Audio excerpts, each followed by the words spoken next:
Halo, perkenalkan nama saya Octavia Vijun dengan NIM 21104173009.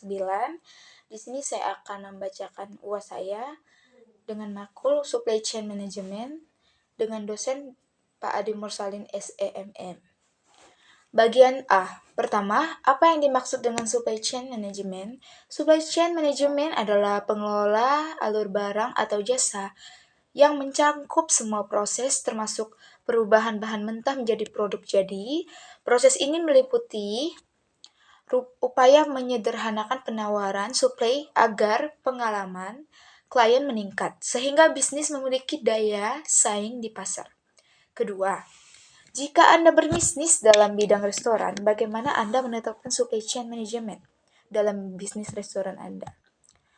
Membangun hubungan baik dengan partner kemitraan, membuat perencanaan berdasarkan permintaan konsumen, buat virtual company di internet, lakukan dan terapkan cara integrasi vertikal dan sistem ARP untuk strategi supply chain.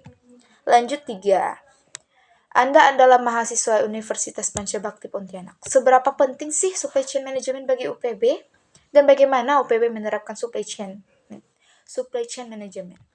Supply chain sangat penting bagi UPB karena supply chain dapat menjadi mata rantai paling sederhana yang terdiri dari satu pemasok, satu produsen, dan satu pengecer.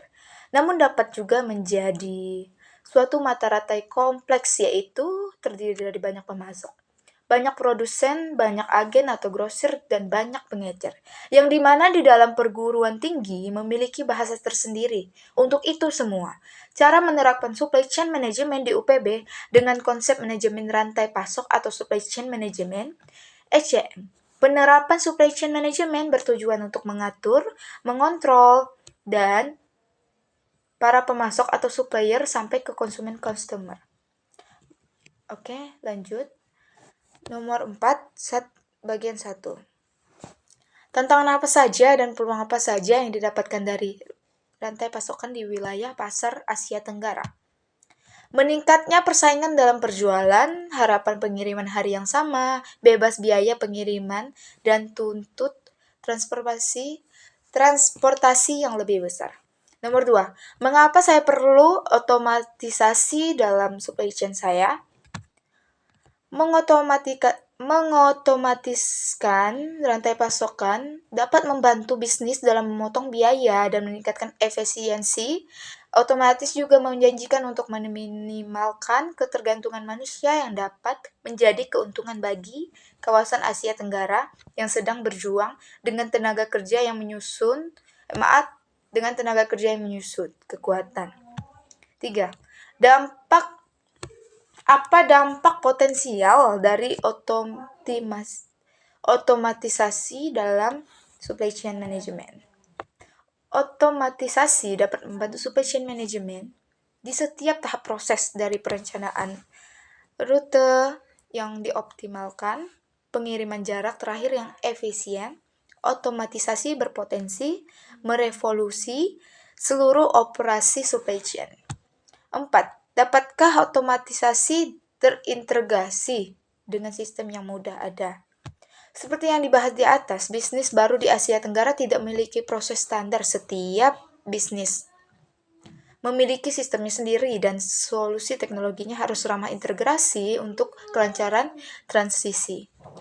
Platform teknologi logistik era baru berbasis cloud and mudah diimplementasikan serta dapat dengan mudah digabungkan dengan sistem yang ada dan bekerja dalam batasan yang disediakan oleh perusahaan tertentu.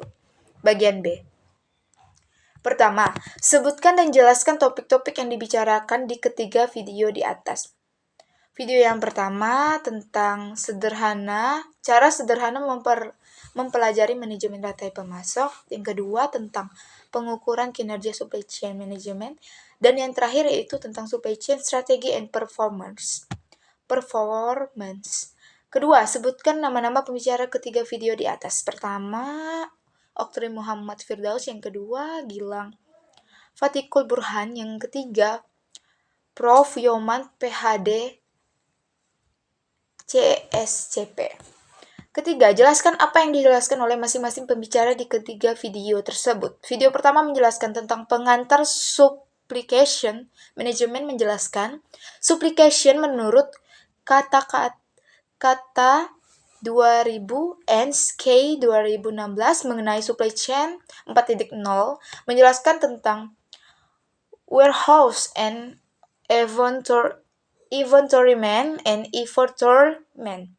Video kedua membahas tentang penilaian kinerja supply chain, membahas tentang apa itu bulk effect. Efek adalah suatu fenomena di mana suatu lonjakan kecil di level konsumen akan mengakibatkan lonjakan yang sangat tajam di level yang jauh dari konsumen. Efek dari kondisi ini adalah semakin tidak akurat data permintaan. Membahas supply, membahas tentang pengukur yang diperlukan struktur sistem pengukuran kinerja SQ dan atribut kinerja dalam supply operation preferensi atau score model. Video yang ketiga membahas tentang pentingnya supply chain management. Supply chain management strategi. Yang kedua, merupakan perkumpulan. Baiklah. 4. Manfaat dan pelajaran apa yang Anda peroleh dari menonton ketiga video di atas. Menonton ketiga video di atas, manfaatnya yang saya peroleh yaitu mengetahui, memahami apa sih itu pengantar supply chain dan bagaimana penilaian kerja di dalam supply chain, mengetahui apa itu supply chain 4.0, pentingnya strategi suggestion management. Bagian C, sebutkan tugas-tugas yang sudah Anda kerjakan selama Anda kuliah supply chain management. Makulnya maksudnya ya. Ada 3 tugas. Yang pertama, memberikan komentar di IG Bapak Adi Mursalin tentang supply chain management. Yang kedua, meringkas bab 5, desain jaringan dalam rantai pasokan. Dan terakhir, membuat video tentang desain jaringan dalam rantai pemasok. Baiklah, sekian dari saya. Terima kasih.